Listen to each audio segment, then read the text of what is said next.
প্রথমে মুরগির মাংস ঘরোয়া মশলা দিয়ে 2 ঘন্টা ম্যারিনেট করে রেখেছিলাম। পেঁয়াজ বেরেস্তা এবং আলু আগেই ভেজে রেখেছিলাম। ম্যারিনেট করা মাংস কড়াইয়ে গরম তেলে সুন্দর করে কষাতে হবে যেন লেগে না যায়।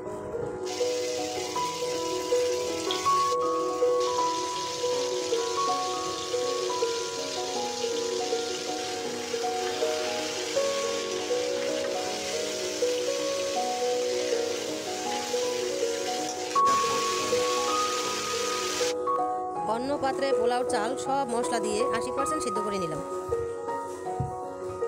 এদিকে মাংসের মধ্যে একটু দুধ দিয়ে সুন্দর করে কষিয়ে নিলাম।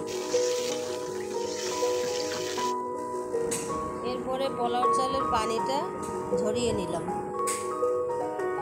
কষাতে কষাতে দেখতেই পাচ্ছেন যে আমার মাংসর ঝোলটা ঘন হয়ে গেছে।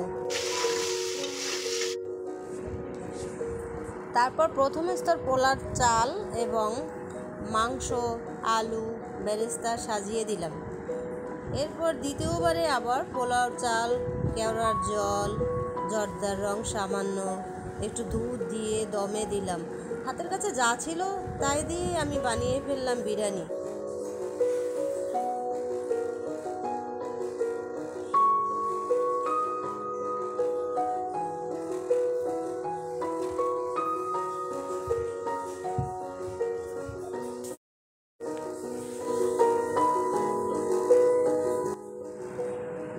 স্বাদে আর গন্ধে কোনো দিক থেকেই কিন্তু আমার বিরিয়ানিটা কম নয়।